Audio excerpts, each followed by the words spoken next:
नमस्कार. नाशिक जिल्ह्यातून राज्य उत्पादन शुल्क विभागाची एक मोठी कारवाई समोर आली आहे. परराज्यातून अवैध मार्गाने महाराष्ट्रात आणले जाणारे विदेशी मद्य अखेर चांदवड येथे पकडण्यात आले. या कारवाईत तब्बल 45.37 लाखांचा मुद्देमाल जप्त करण्यात आला असून दोघांना अटकही झाली आहे. पाहुयात सविस्तर वृत्त.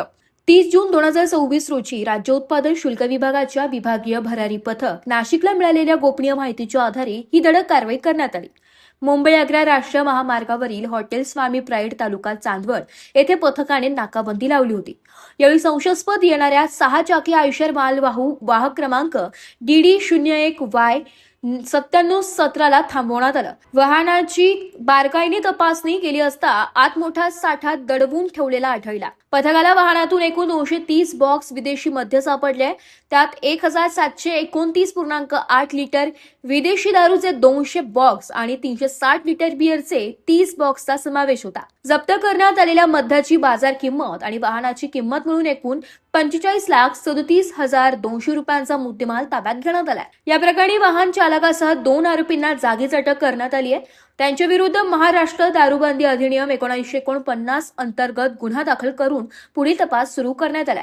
ही संपूर्ण कारवाई डॉक्टर राजेश देशमुख, आयुक्त राज्य उत्पादन शुल्क महाराष्ट्र राज्य, प्रसाद सुर्वे, संचालक अंमलबजावणी आणि उषा वर्मा, विभागीय उपायुक्त नाशिक विभाग यांच्या मार्गदर्शनाखाली झाली आहे.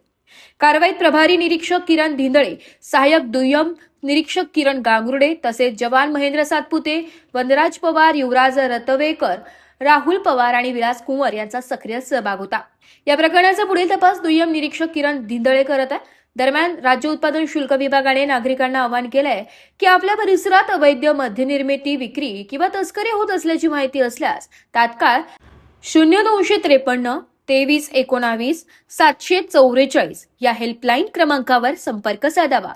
अशा कारवाईमुळे परराज्यातील स्वस्त मद्याची तस्करी रोखण्यास मोठी मदत होणार आहे. नाशिकहून कॅमेरामॅनसह SG मणियार, समाचार टुडे, नाशिक.